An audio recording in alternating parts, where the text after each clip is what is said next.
symbol of our appreciation for your own honorable and faithful service.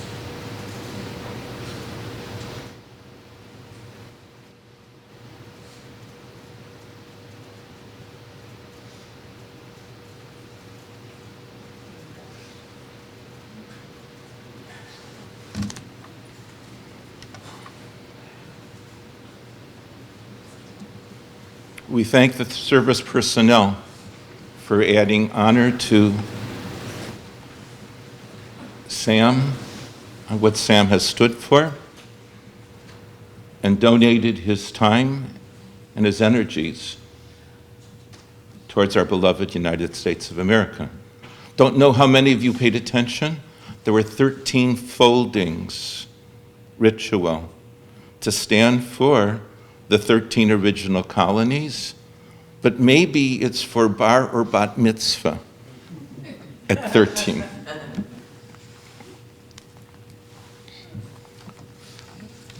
A number of you have sheets that indicate to you the text of the 23rd Psalm that I'll chant. I'll point out to you that some of us had seen a slightly different version of it, but what I've loved is, rather than the surely goodness and mercy, instead it says surely goodness and loving kindness. Loving kindness is what each of the family members around Sam added. Loving kindness conveys no obligation of gratefulness. It's just because out of love. Adonai ma'adam v'teda ehu, uven enosh v'atachashvehu, Adam lahevel dama yamav ketseil over. Lord, what are mortals that you have regard for them? Mankind that you take account of it. Man is like a breath. His days are as a fleeting shadow. So if I were to say to us that this is a time that we're even allowed to learn something about life when we sit or stand or watch on Zoom at a funeral, it's the meaning of life, but the meaning of life of what we're able to add to other people, something that tells us in the brevity of our lives or in the length of our lives. There are ways that we can transform the atmosphere of the world and sometimes another soul. Rabbi Morris Adler once wrote, "Give me the vision, O God, to see and feel that embedded deep in each of your gifts is a core of eternity, undiminished, bright, an eternity that survives the dread hours of affliction and misery. Those I have loved, now beyond my view, have given form and quality to my life, and they live on unfailingly feeding my heart, my mind, and my imagination. Within me, God, is your love and vision, now woven deep into the texture of my being.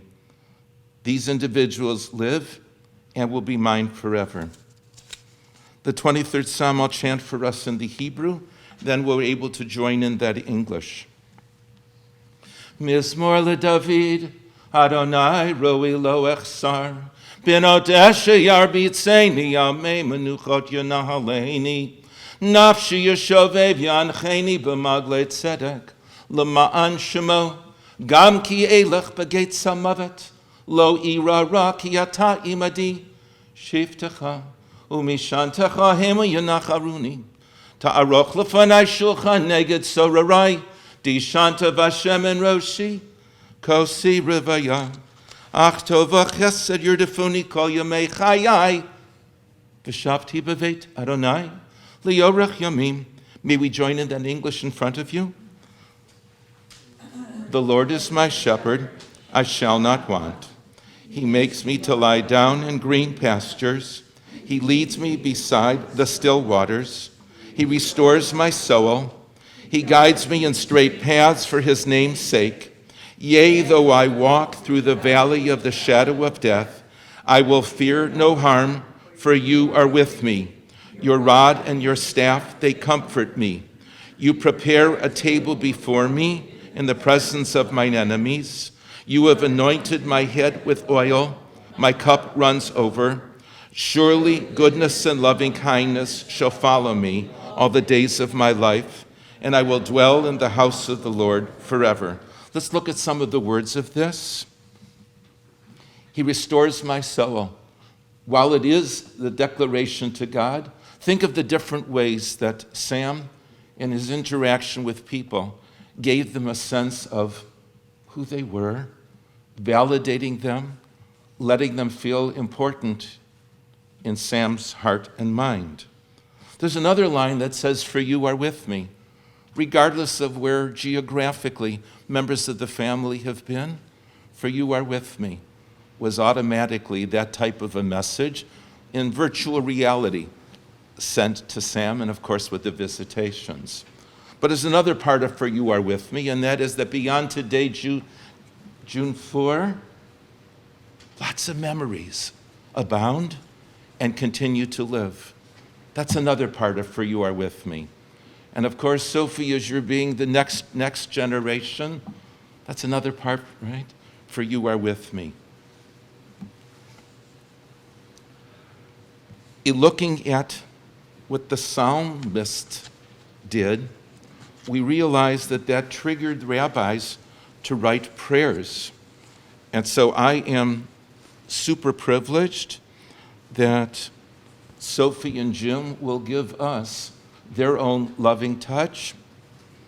You have the words in front of you as well of Shalom Rav.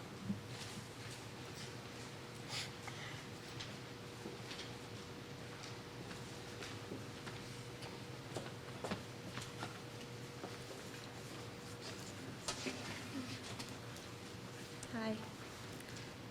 So the words I'm about to sing are from a Hebrew prayer, which asks God to give us peace. Today we're all especially looking for inner peace. We also probably can bring some aspect of inner peace to one another. That's why I chose this song, so that we could find our own measures of peace. I'm privileged that Poppy was able to hear me through a recording, to hear me sing, to feel our connection. In this prayer song, we also describe God as the one who monitors peace. The prayer also includes a wish that there should be peace in Israel, fulfilling God's own wish that peace can be complete. My grandparents have visited Israel, and I look forward to the time that there is not only peace in Israel, but that I can experience Israel myself. Anytime you're ready. Okay. Shalom Rav Israel Amcha Tasim Le'olam. Shalom Rav Israel Amcha Tasim Le'olam. Ki ata hu melech adon lechol hashalom.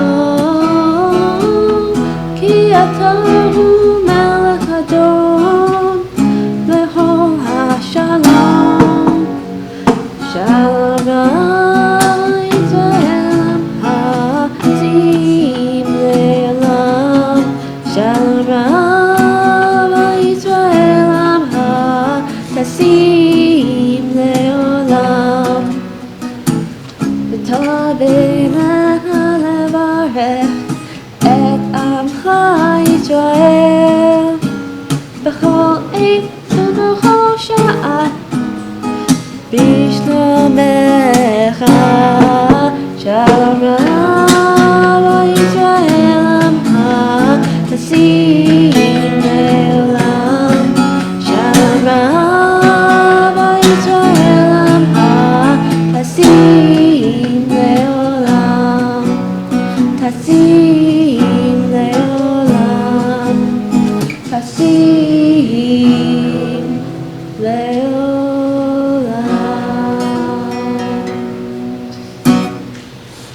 I can blow a real hug for Sophie and Jim. Thank you. Thank you. That's great.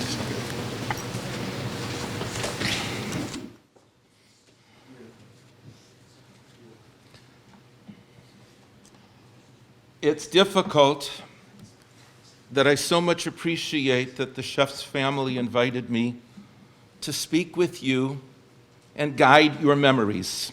This is not a funeral. It's not a memorial service. It's a memory-boosting celebration of life. And today I hope for healing in that we appreciate reminiscences of Sam, a blessed memory, because he gave us true, blessed, smiling memories. I'll be honest, I never paid attention to the full name, Samuel Philip Shefts. It was always Sam. And anywhere in the synagogue building was Sam. And seeing him out on the street helping out somebody, it was always Sam. And even in my backyard, it was always Sam. So we're here to hold on to a beloved soul and to bring to this setting warmth, love, gratitude, immense admiration, because Sam was loved and lovable, playful, dedicated, caring about people, and inviting us to enjoy life alongside him. Every morning you can replay in your heart, "Oh, what a beautiful morning." I think I got the notes right. Yeah. But that's a Jewish thought that 2,000 years earlier was already there. The Jewish thought in Hebrew is ahava rabbah ahavtanu. With great love have you loved us. It comes right out of the prayer book, just like Sophie's Shalom Rav. And each of them was saying something towards God. So the Jewish people wanted to declare towards God, with great love have you loved us. Even with the difficulties and the times that the Jewish people have launched disappointments at God. But with great love have you loved us, aside from Jewish people to God. That was the thought that we had as we looked towards Sam's 95th birthday on Shabbat. With great love have you loved us, that's our forever thought too. Surely, with great love you have loved Sam, and he loved you.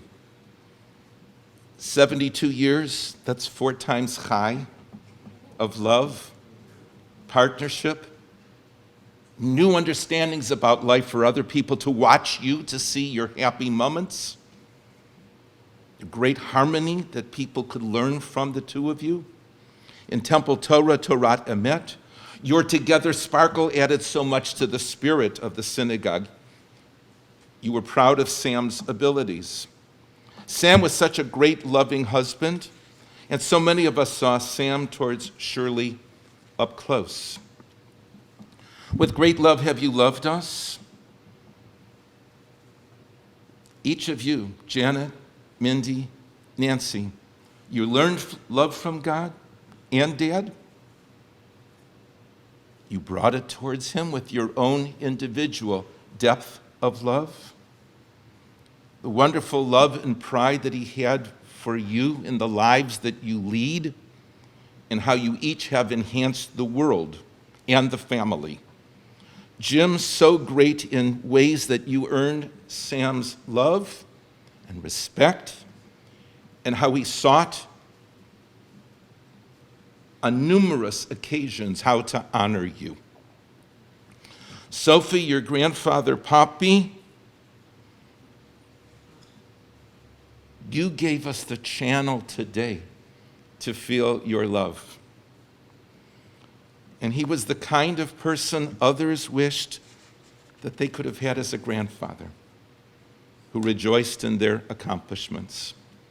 Sam cherished his sacred role of husband and father and grandfather and brother, and he earned such love and appreciation as an uncle, a great uncle, and even as a great uncle, Uncle Sammy. So Shefts and Yeshua's nieces and nephews had such fun time and inspiring times from him. He lived a great life, but you know what? It was for others to be alongside him and to feel his goodness. He had so many facets: exquisite skill with glass, Can I bring you back to High Holidays? It's now Kol Nidre. And every single Kol Nidre, Raz Kamen of blessed memory would be reading a section that says, in the hands of the glazier, in the hands of the craftsman, so is glass in the hands of God. He understood what that thought was. In the hands of the glass specialist, are we like glass in the hands of God? But beyond glass, one of his finest assets of all that he possessed was in his smile, reassuring, reminding us how he loved life, how he loved giving of himself. Sam had raw materials, vision, imagination, determination, dexterity, skill. It allowed him to bridge the deficit of being dyslexic and to be able to add instead his sense of beauty and what could look beautiful to others. Did you know there's a book of Sam Shefts? He wrote the earlier pages and chapters in a book of accomplishment, of love, of fun, of creativity, with his late brothers Charles and Isidore. And we recall his sister Faye of blessed memory, and their spouses Anne, Judy, and Julius. But that last chapter is yet to be written. That's what we write. That's what will happen during Shiva, when some of you are talking about, remember the time when. And your reminder devices to each other. Remember back in East Meadow?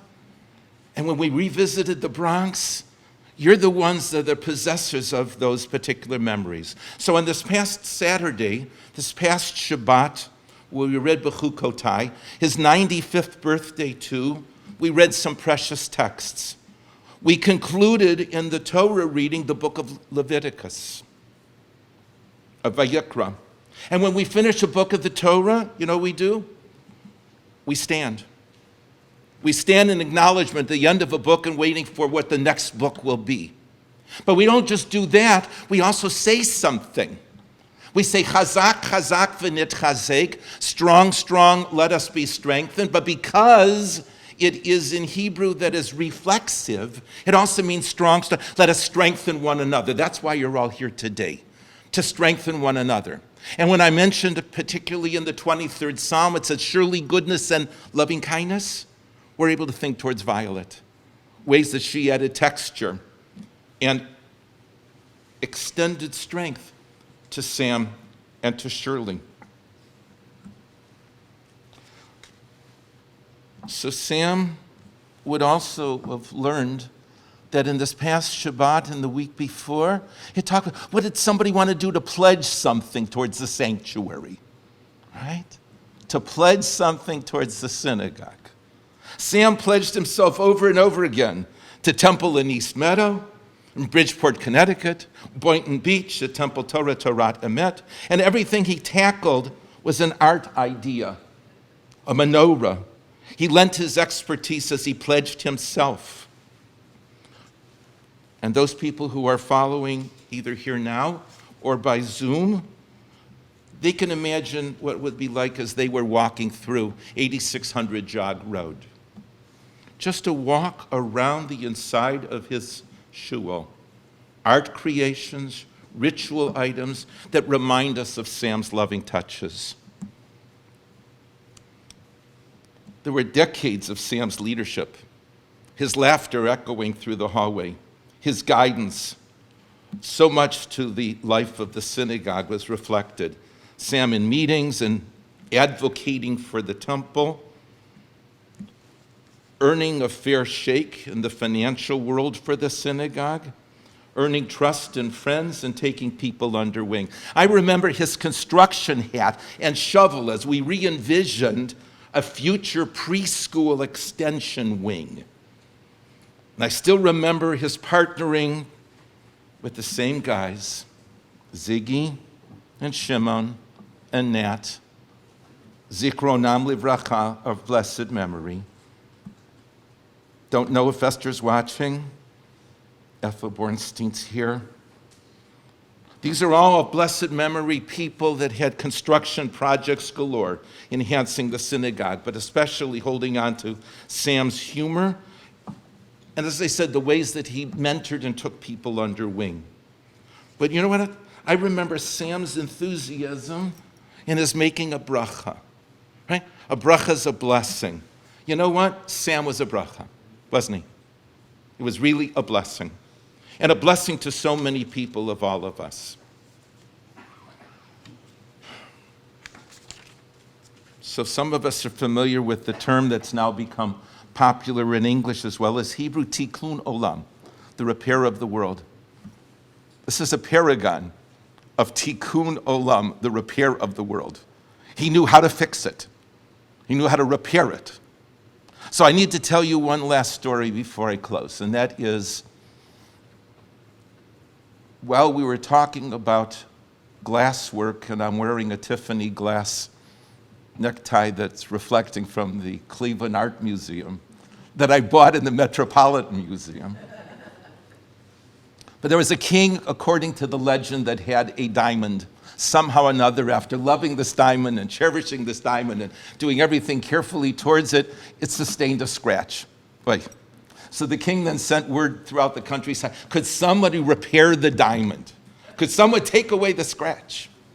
So nobody came forward to say that they could take away the scratch, but one jeweler, maybe a Jewish jeweler, said, could I see the diamond?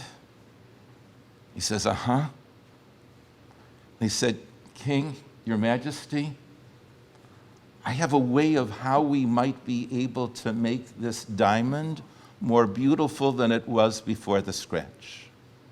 The king doubtfully hands him the diamond, and the fellow looking at the scratch on the diamond and envisions it's a stem. And above the stem, he etched a rosebud. And he handed it back to the king, and said, I think it's come back to more beautiful than it was before the scratch. And the king, of course, affirmed that. So why do we tell a story like that? Because there's a lot of ugliness out there. There's a lot of insensitivity. There's a lot of misunderstanding. There's a lot of unnecessary ugliness that people bring towards other people. And then there's somebody like a Sam Shefts can say, you know what, I can take that world and I can add something of beauty, whether it's in the Tavern on the Green, whether it winds up being in Smithsonian Institute, someone that says, can I pour over this? And you could just imagine that someone looking at his artwork would be reading from Gauguin, who said, when I want to see something very clearly, I close my eyes. And can you imagine people standing in front of his artwork after looking at it and closing their eyes and allowing it to somehow or another reverberate in their souls? Shmuel Pinchas ben Natan v'Sheva, Zichrono Livracha. May his name, soul, and memory be for a blessing. And let us say, Amen. To have daughters that have loved and been loved is inspiring for all of us. So we'll hear first from Mindy. Okay.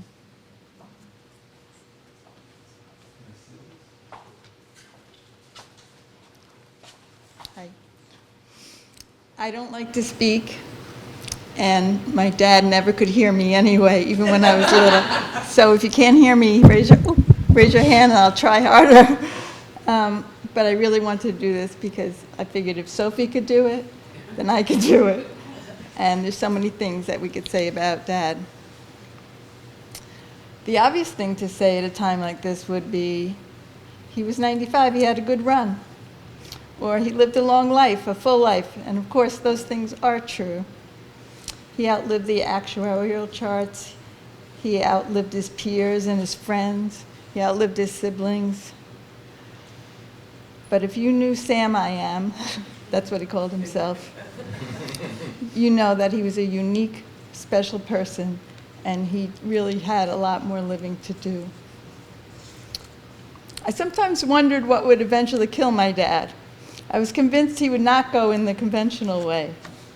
He was never sick as far as I can remember. I thought he would go out being eaten by an alligator while kayaking, or he would slide off the roof that he was fixing, or he would fall into a giant hole in his concrete patio that he dug to construct his koi pond. He was a Superman in all different ways to me, to Jim and Sophie, to Janet, to Nancy, and to our mom. And basically, he was a Superman to everyone whose life he touched. When we went to the beach, he would spontaneously build an elaborate sandcastle or a life-size mermaid, drawing tons of kids around us all the time. Whenever we asked Dad, could you do this for me or could you do that? He would say, I can do anything. And then he did it. He was born as an accident during the Great Depression, a fourth child who was unexpected.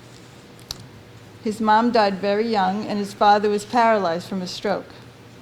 His sisters, 2 brothers, and he cared for his father and did whatever they could to earn money for the family to live on. He often told us stories about this time. He didn't do well in school. He was dyslexic, so reading was very difficult for him. But there were no accommodations for learning disabilities at that time, so he struggled. But they lived in a tenement house, he and his brothers sharing one bed. But this was the life they knew, and he made the best of it, and they did too. Next door in the tenement house lived a family with four daughters. He would often get invited to have a meal with them. One of the daughters was Shirley, and when they were in their teens, Sam fell hard for her, smitten by her beauty. She was his first and only love. They married in 1951, 72 years of a happy marriage. Sam told Shirley's mother that he would always take care of Shirley, and he kept his word. Theirs was a true love story. You can see it in all the pictures that we have displayed today and on the walls of their home.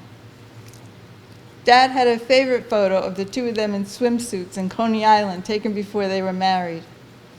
Just in the last year or so, he had the photo enlarged to poster size and hung it on the closet door near their bed. He has it with him now, actually. He was wildly romantic. They were beautiful, young, and in love, and I'm very sure that they saw each other this way even until their 90s. Dad told so many stories about his life to us, so many times that we could almost recite them verbatim. He was the most passionate person I know. He wasn't book smart, but he could use his brains and his hands to accomplish anything. And he would say to me, just do it by the numbers.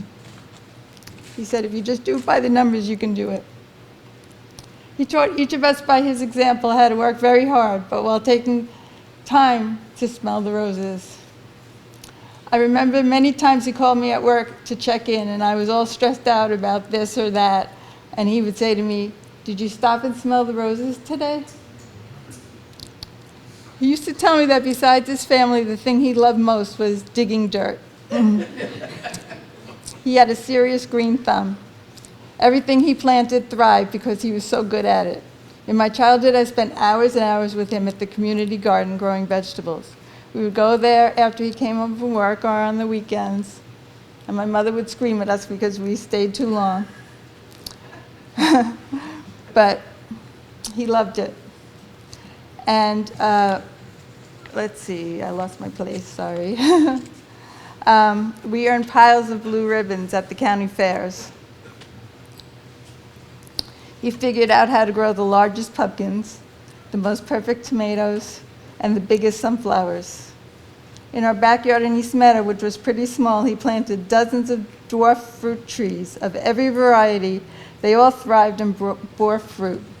He loved experimenting by grafting a branch of one tree onto the other so that an apple tree would bear pears or a pear tree would bear plums.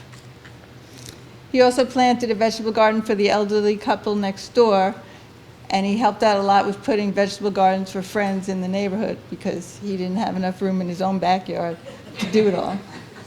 He took such joy in gardening. As a joke, he would take one of his perfect tomatoes or green peppers and tie it on the neighbor's plants with a black thread. He would love it when they found it and picked it and showed it to him and said to him, "Look, Sam, look what I grew." They never knew. Moving to Florida, there was almost no dirt to dig anymore. But he still found a way by growing the most beautiful orchids, which don't require soil. He would give these orchids to neighbors as get well or thank you gifts from the heart. I'm sure many of you here got some of his orchids. I could go on, but I did not inherit his gift of storytelling. I didn't inherit his green thumb either, unfortunately. Dad had so many passions and hobbies, working in carved glass. He did his side gigs when side gigs were, not that popular. Like he would buy truckloads of broken toys and work through the night repairing them in our basement and then resell them. And he had such a keen eye for antiques, and he could fix up junk into beautiful pieces. He took tons of photos and 8mm home movies throughout our lives. He captured it all on film for us to remember always. Dad was a perennial optimist. When he was happy, which he always was happy, it seemed like, he would burst out into a song so loudly in the most embarrassing places, singing Zippity-Doo-Dah or Oh, What a Beautiful Morning. Dad, you were 95, but you were taken too soon. You've left huge holes in our hearts. We'll pick up the mantle in fulfilling your promise to take care of Mom. We will always think of you when we use our brains and our hands. And every day, we'll stop to smell the roses. And Dad, as you would say, as I gave the Welt. That's the way the world goes, right? Thanks.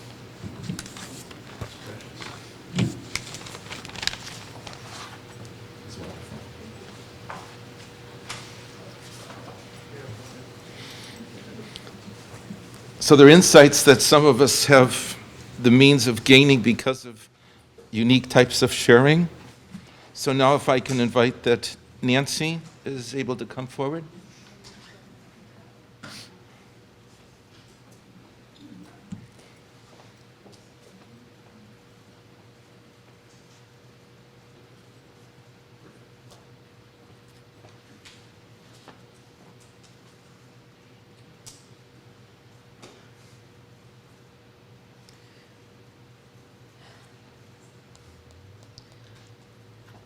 Where's my paper?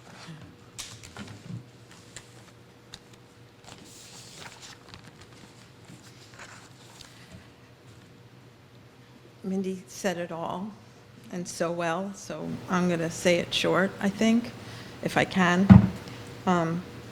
First, I'm going to read something that I wrote about my dad. See if I can get through that. If I can, then I'll do my speech.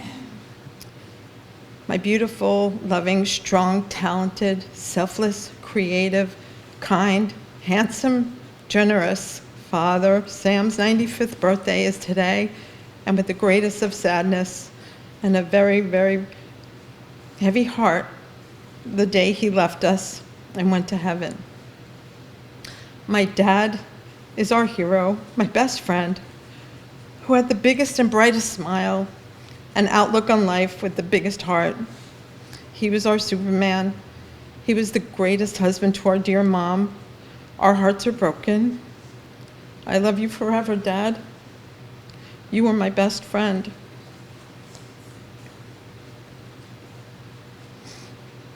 We won the lottery with you. You could do anything, and you did everything with that big smile. I love you, Dad. And that was on his birthday. He wanted to be here with us on his birthday, and he was. So here's a little speech that I wrote. I'll see if I could get through it. Today, as we gather to celebrate the extraordinary life of my dad, Sam, I can't help to think of all the joy he brought into our lives with his smile and the love for life. How many of you can hear him singing Zippity Doo-Dah with such enthusiasm that it seemed like bluebirds would appear out of air, just like a Disney movie? This one's for you, Dad. Zippity-doo-dah, zippity-yay, my oh my, what a wonderful day. Plenty of sunshine coming my way. Zippity-doo-dah, zippity-yay. Thank you. My dad was the epitome of positivity and selflessness. He approached every day with a smile and a glint in his eye, embodying strength and gentleness in equal measure. The love our father had for our mom was nothing short of monumental. We all recently read together many of the dozens and dozens of beautiful love letters he sent her when they were courting and after they were married. I brought a postcard that he wrote. It's the Empire State Building. It's to Mrs. Shirley Shefts, 130 Elliott Place, Bronx, New York, penthouse apartment 5H. It was a fifth-floor walk-up. It's dated October 4th, 1952, at 3 p.m. Dear Shirley, it was much too nice a day to work, so Max, which is my uncle, and I made like tourists. I am riding on the top of the tallest building in the world. Well, it was then. The view is beautiful. Sorry you're not with me. I feel that I am near you because I am so close to heaven. Your loving husband, Sammy. Dad cherished his family, his friends, and the simple joys of life. He reveled in the warmth of Florida sun, often lounging on the back patio, soaking in the beauty of the lake and his koi pond. He would call one of us on the phone and say, "What could be so bad? We are living in a tropical paradise." He said that every day. Whenever we would get together and sit down for a meal, he would say, "We're having a party." Dad instilled in me values of kindness, strength, and loyalty, and his colossal work ethic. Thank you, Dad. When I was 13, as a bat mitzvah gift, my parents took me to New York City for my first Broadway show. We saw Annie. That experience triggered a lust in me towards New York City, theater, entertainment, and music, which was to become the trajectory of my career in life. But it also, most importantly, gave my dad and me a song from the show that we would sing together literally until he left us. The sun will come out tomorrow, and it will, but sadly, it will not be as bright without you.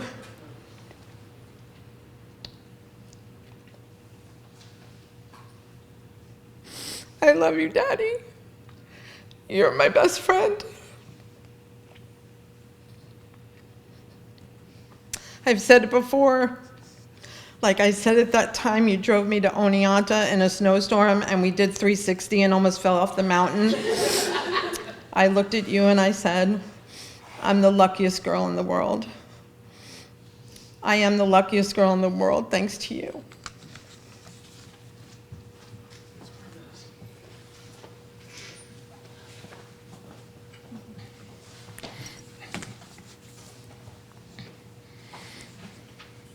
So as we absorb what's been shared with us, inviting Jana to share with us additionally.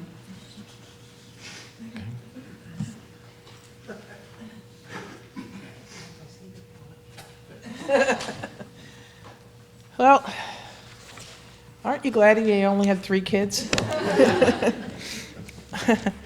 All right, I've got a couple things to say here.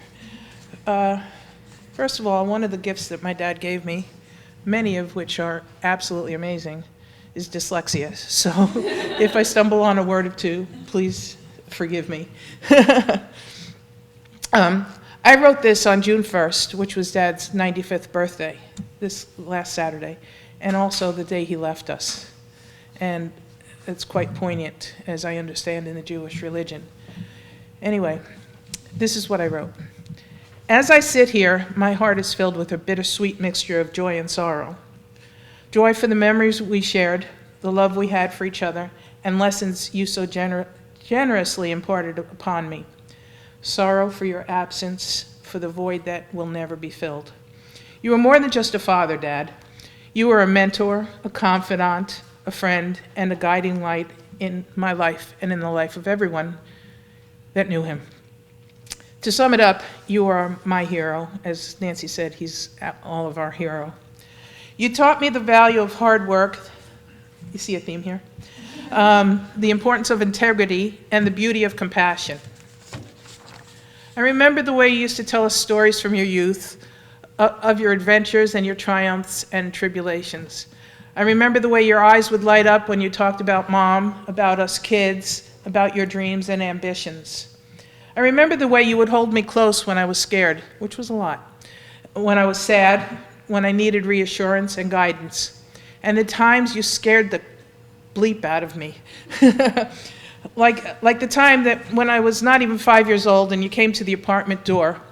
You rang the doorbell, and when I opened it, there you stood with a nylon stocking over your head, your face squished, all smushed up, and it scared the life out of me. And honestly, 65 years later, I still talk about it in therapy.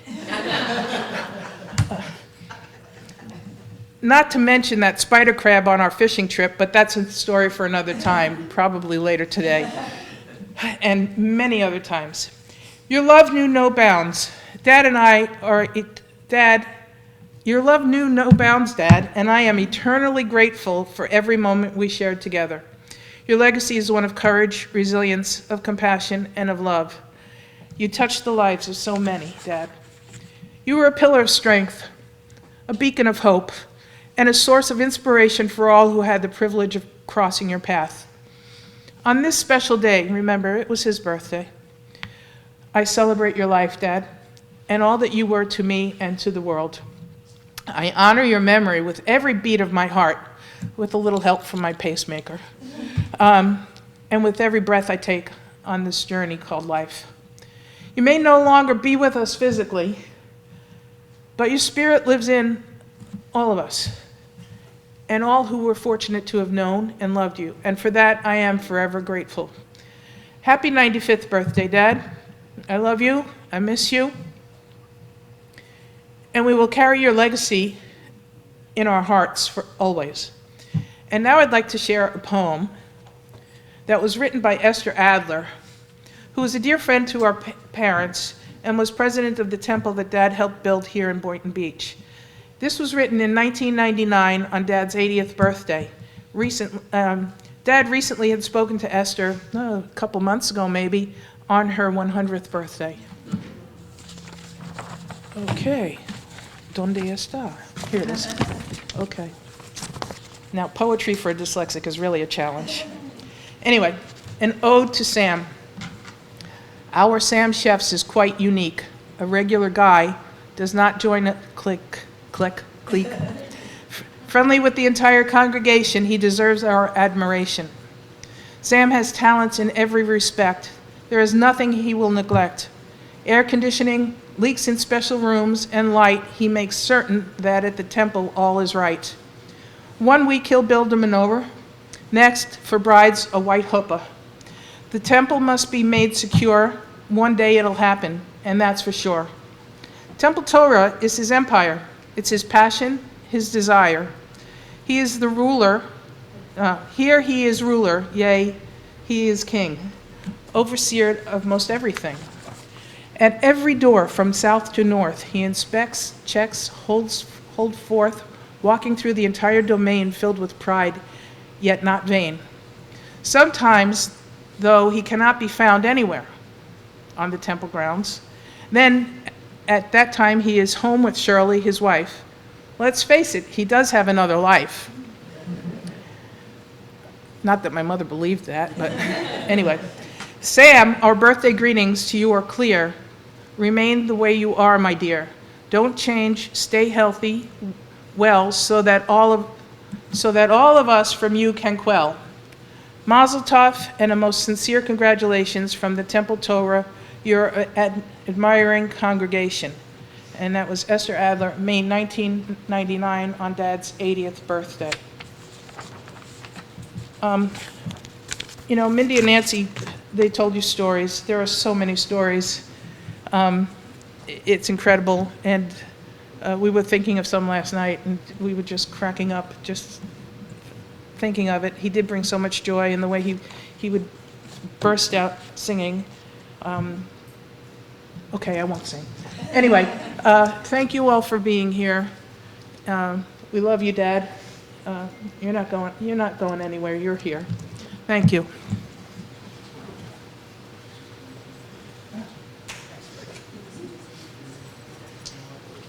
So a number of times that Sam was voted as Man of the Year, we're all able to be here to say that he's Man of the Years. So memory is part of today. And if I could have that Sue Shefts Traub and Robin Shefts Parker will be able to lead us in the sheet that we each have called We Remember Him. Not to give you a rule system, but it's super helpful. If you're able to join in the refrain with them, they'll pause in their... It didn't get on there? Oh. All right. So we're then able... Excuse me that. We're then able to add We Remember Him as our own participation. Forgive my teasing you. All right? Okay.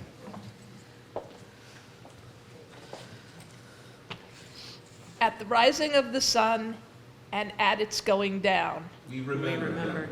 At the blowing of the wind and in the chill of winter. We remember Him. At the opening of the buds and in the rebirth of spring. We remember Him. And the shining of the sun and in the warmth of summer.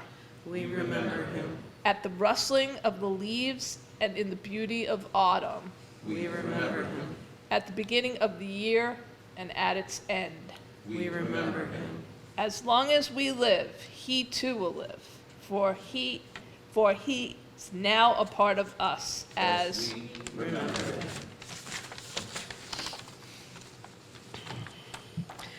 When we are weary and in need of strength, we remember Him.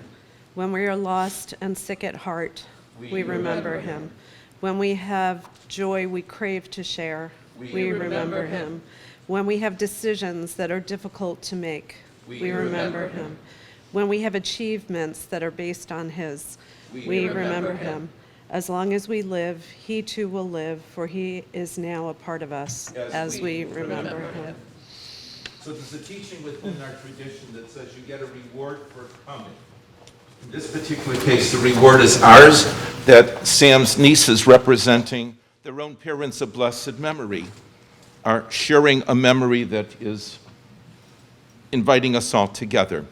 I invited this because we're now going to do memorial prayer. Those who are able to rise for Molei Rachamim, that memorial prayer, please, which we invoke the covenant name that Sam carries of Shmuel Pinchas ben Natan v'Sheva. If she's able to stand. If it's not, you're there. El Molei Rachamim, shochein b'amromim, hamatzei menucha nechona tachat kanfei hashchia, v'ma'alot kadoshim u'tahorim, kazor ki amaz hirim et nishmat, Shmuel Pinchas ben Natan v'Sheva, shalach li'olamo, ba'avur shebenei mishpachto v'chaverav u'kehilotav, mitpalalim b'azkarat nishmato, b'gan eden tehei menuchato, ana bala rachamim astirehu, b'seiter kanefecha li'olamim, utzaror b'tzracham nishmato, adonaihu nachalato, v'yanuach b'shalom mishkavo v'nomar amen. And translating for you. Almighty God, full of compassion, grant perfect peace in your sheltering presence among the holy and pure. To the soul of Shmuel Pinchas ben Natan v'Sheva, Samuel Philip Shefts, who has gone to his eternal home. Master of mercy, we beseech you, remember, help us always to remember. Worthy, righteous, inspiring, laughing times while in the land of the living. May his soul be bound up in the bond of life with us, the living. The Lord is his portion. May he rest in peace, and let us say, Amen. We can be seated. I believe our director, Corinne or Stan,